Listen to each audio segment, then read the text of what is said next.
system that is not our camera, not our computer, not our software. It's the existing whole setup.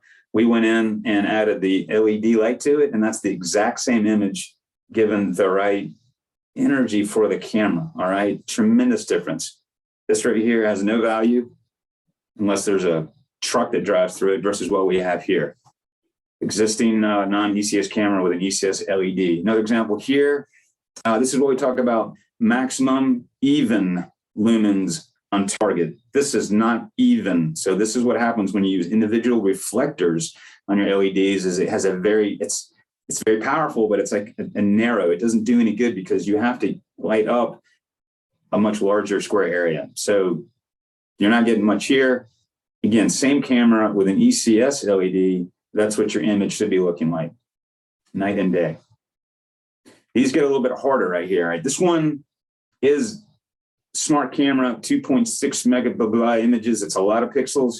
It's using a huge LED on here. This would have been the best technology before we came out with the 256 NIR. We used to have the 60 NIR. So what we're talking about today is a much bigger, more powerful array.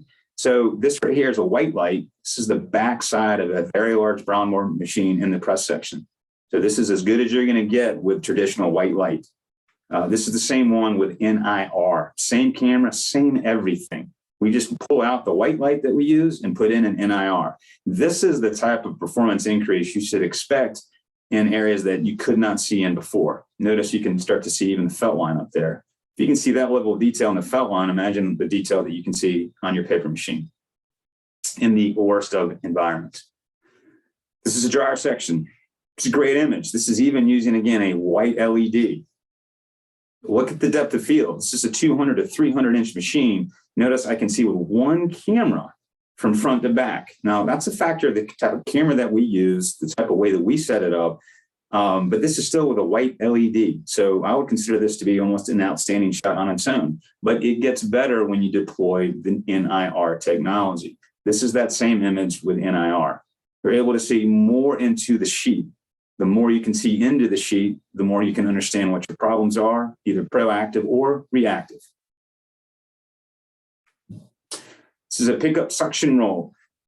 Pretty good image, outstanding shutter speed, got decent depth of field. So out of the two, maybe three legs of that triangle we talk about, this has got just about all three of them. It's a good image with a white light.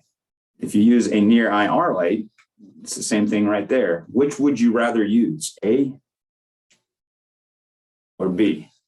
Notice the shutter speed on that right there. You're actually seeing the fabric right there that's coming apart, that piece of string that you can see kind of hanging down.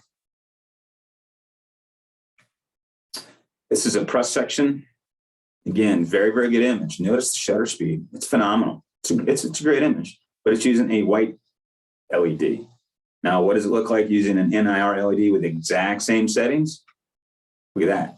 You're getting better penetration into the sheet so you can see more issues that are occurring, not just on the edge. Notice the sheet appears whiter to the camera. So this is about towards the end. This is the same thing we talked about before. All right, so basement shots have always been challenging. You're very far away, light decreases by the square root of the distance. So if I'm 1 foot away, it's so bright. If I'm 2 feet away, it's a quarter. And if I'm 30 feet away, it's 1/30th, or there's a number, and it's not even that. It's exponentially less light. So when you have cameras in basement sections, you're running them with open shutter. You have no ability to have stop action clarity.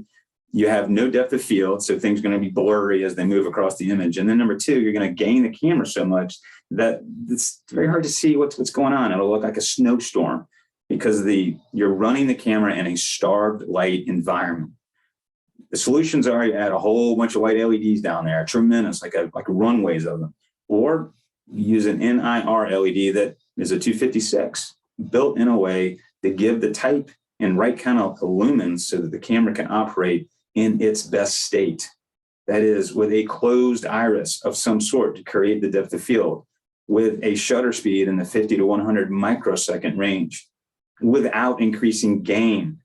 So you can do this first two. Yeah, you're thinking you're going great. And then you increase gain. Guess what happens when you have steam and you increase gain? The effect of steam is a million times worse when you mess with the gain. So you got to be able to run the camera without cheating.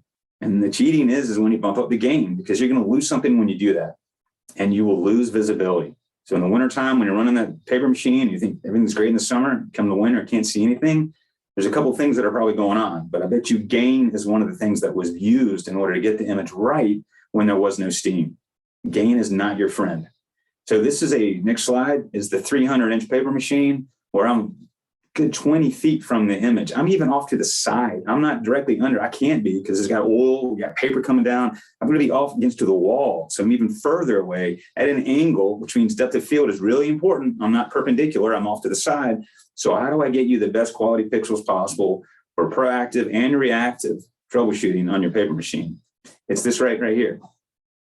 You have to use an NIR light, where I happen to use a smart camera technology. So there's a pair technology that we have here, but you don't have to use our smart camera technology. You can use the existing cameras that you have, because they all have sensitivity in the areas that we're using the NIR light. So 280-inch machine, and you can see right there the name of the felt and the felt line all the way across in clarity. That, folks, is producing the camera's best behavior to then deliver to your operators the best information that they can possibly have in order to drive that asset as good or as best possible. A couple other examples. This is on a trim squirt, a lot of steam, nothing there. NIR, you can see the trim squirt. The pickup suction roll. The top one actually has poor shutter speed as well, because the white light just doesn't give enough oomph in order to get you the shutter speed that you need. With NIR, sometimes we have to turn the exposure to an area because there's too much light, even close down the iris. Another example of a trim squirt. This is an easy one. This is just an existing system that had a white LED, traditionally fairly low power. Just it wasn't built very, very well. You come with their existing camera, put a better LED, in this case an NIR, that's the same image. But look at the information you can get out of that just by changing out the light. That's it.